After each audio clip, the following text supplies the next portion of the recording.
Salve, salve galera, beleza? Bora falar um pouquinho hoje sobre a simplicidade que envolve o ato de comer, né? Eu sempre costumo pensar dessa forma eu falo muito isso, né? Que comer não só é simples, como comer tem que ser simples.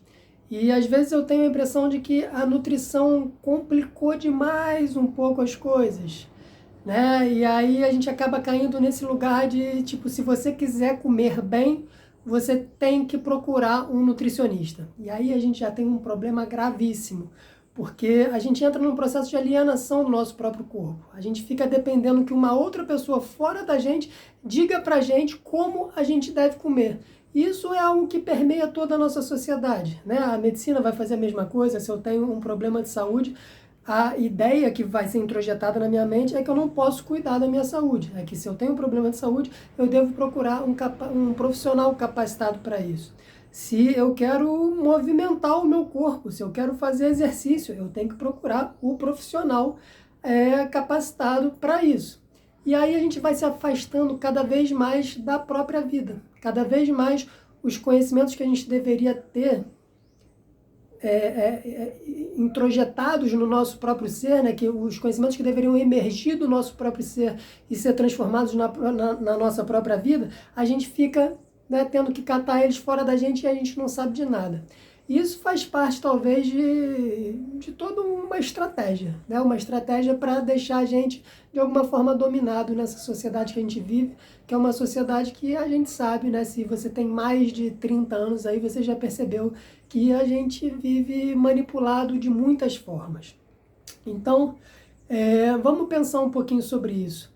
Até algum tempo atrás, né, até antes de existir a ciência da nutrição, a nutrição enquanto ciência, curiosamente, a gente sabia comer, né? É óbvio que muita coisa variou, esse nosso processo de desaprender a comer. Ele não é um processo do século passado, ele é um processo que já dura milhares de anos, né? Os nossos ancestrais comiam de um modo, com a invenção da agricultura, né, a criação da propriedade ali, quando o homem deixa de ser nômade e caçador-coletor e viveu no fluxo da natureza e começa a viver de maneira sedentária, controlando a natureza, isso tudo muda muito a nossa relação com o próprio meio e isso já altera o nosso modo de vida, né?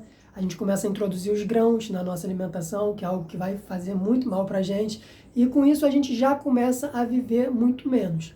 Mas esse salto, realmente esse salto absurdo que a gente vê nos últimos anos, do último século para cá, que a gente pode botar aí, que vem com o advento da industrialização, com o advento da indústria alimentícia especialmente, e o surgimento de várias doenças que até então não existiam, né? A cronificação da doença. Porque até então a gente sempre morreu. Envelhecer, a gente começou a envelhecer cada vez mais conforme foi se distanciando da alimentação ancestral lá atrás.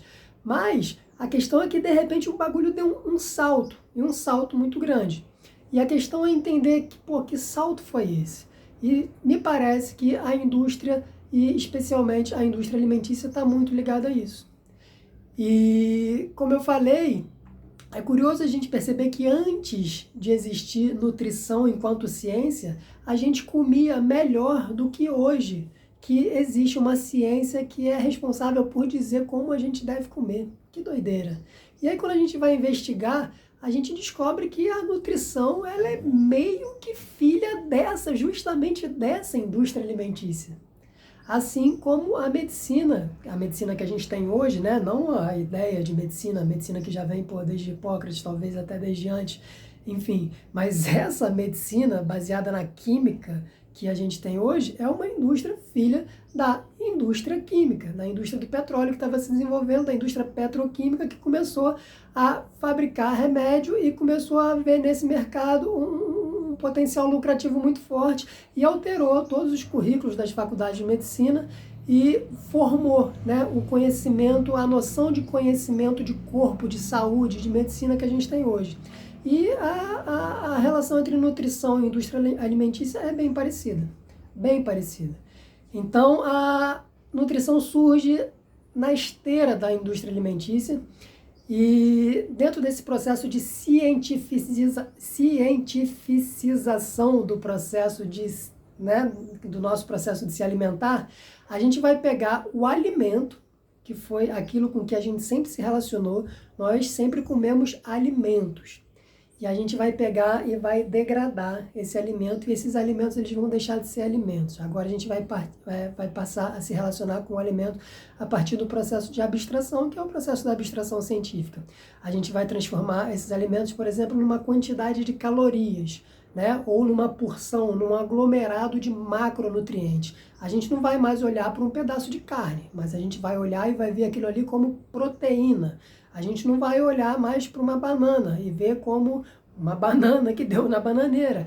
A gente vai ver aquilo ali como um aglomerado de carboidratos e fitoquímicos e vitaminas e não sei o que juntos, de alguma forma, vão nutrir o nosso corpo. Juntos, mas juntos separadamente, porque na nossa mente, que é como esse processo do conhecimento científico vai se construir, é tudo separadinho, é tudo muito cartesiano, é tudo na sua gaveta, cada parte na sua gaveta, e tudo de forma muito linear.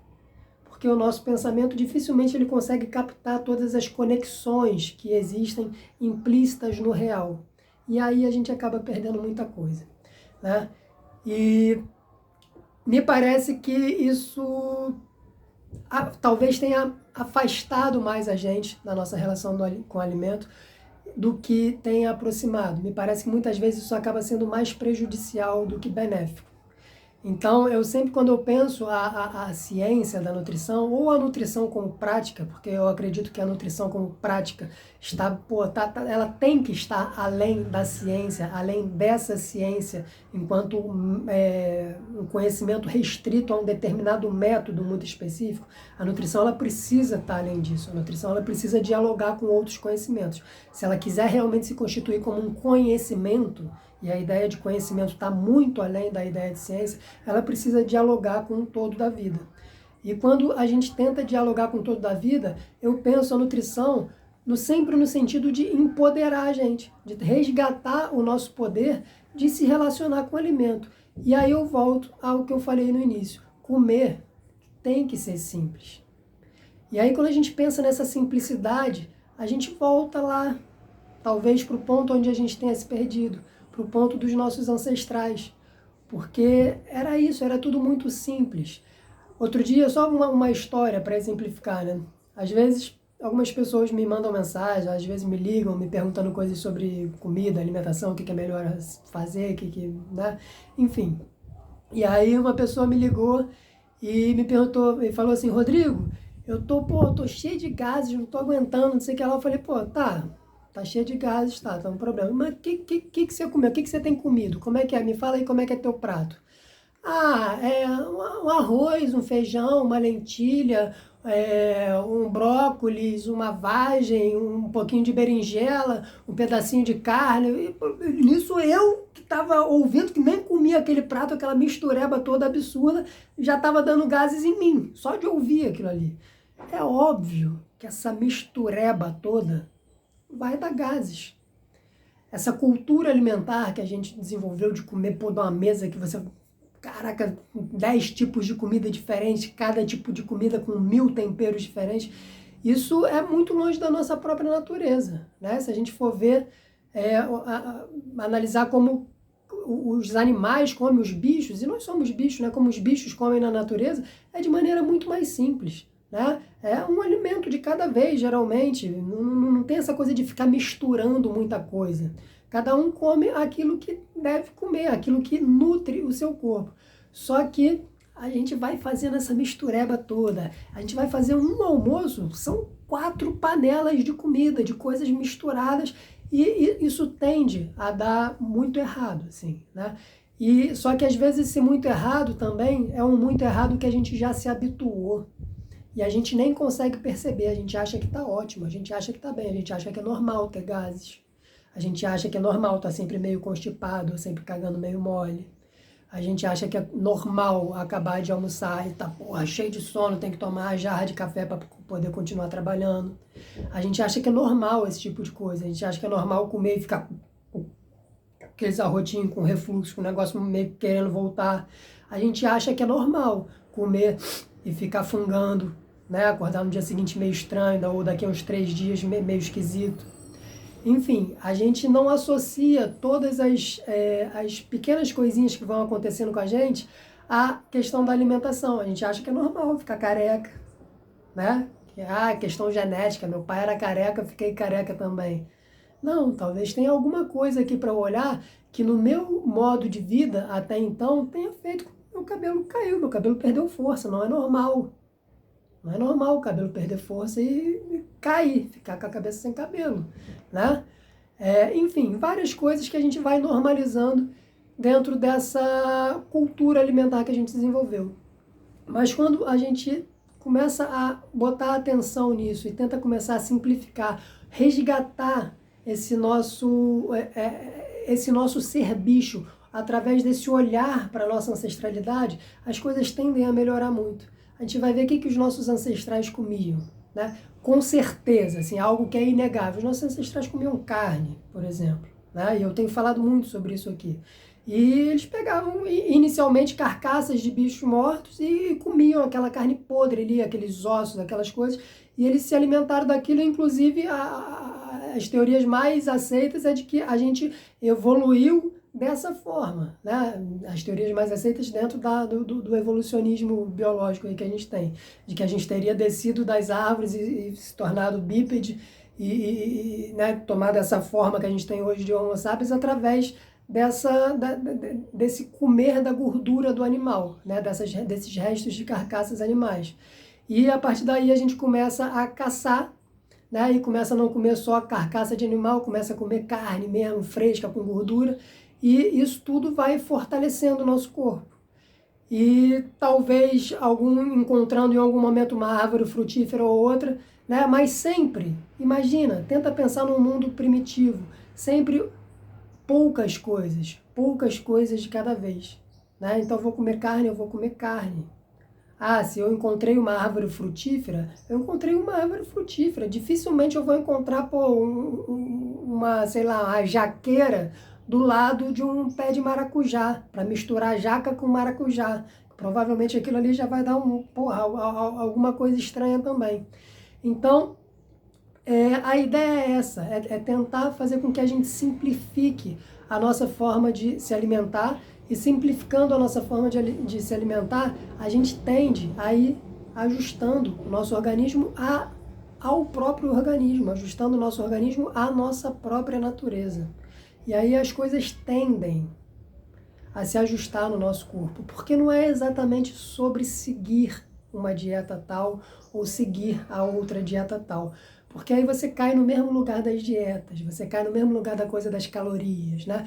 Agora pensa comigo, tenta pensar na ideia dos nossos ancestrais lá do Homem das Cavernas, matando um bicho para comer e pensando quantas calorias tem ali naquele bicho, se ele vai poder comer a quantidade de gordura tal, se não vai, se tem proteína, se tem carboidrato, ou encontrando com uma árvore frutífera, será que, eu posso comer muito disso? Será que eu não posso?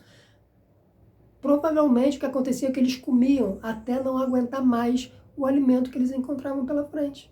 Simples assim. Eles estavam com fome e, diante de um alimento, eles comiam até se saciar.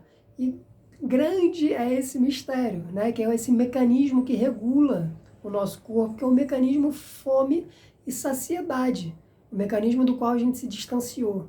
E por estar distante desse mecanismo fome e saciedade, porque a gente foi convencido a comer tudo aquilo que não é comida por essa indústria, que foi a mesma que criou a ciência da nutrição, para vender para a gente não só as porcarias da indústria alimentícia como se fossem coisas equivalentes à comida, porque 100 gramas, 100 calorias de sucrilhos, por exemplo, dentro dessa ideia do reducionismo científico, seria a mesma coisa que 100 gramas de banana. E a gente sabe que 100 gramas não, que 100 calorias. A gente sabe que 100 calorias de sucrilho não é a mesma coisa que 100 calorias de banana. Existe uma diferença qualitativa muito grande. E quando a gente reduz as coisas à quantidade, que é essa ideia que a caloria traz pra gente, eu posso comer tantas calorias, se eu comer mais caloria do que isso eu vou engordar, se eu comer menos caloria do que isso eu vou emagrecer. Mentira, não é assim que funcionam as coisas. Depende muito mais de qual caloria, do que você está comendo, de como essa caloria vai interagir com o todo do teu organismo, do que da quantidade de caloria. Porque tem caloria que está só te adoecendo, né? Tem caloria que está só inflamando o teu corpo. Ah, mas é pouquinha caloria. Pouquinha caloria que faz você adoecer, pouquinha caloria que faz o teu corpo inflamar todo dia, isso vai fazer você engordar. Isso vai fazer você não só engordar, mas vai fazer você desenvolver uma série de desequilíbrios no teu corpo.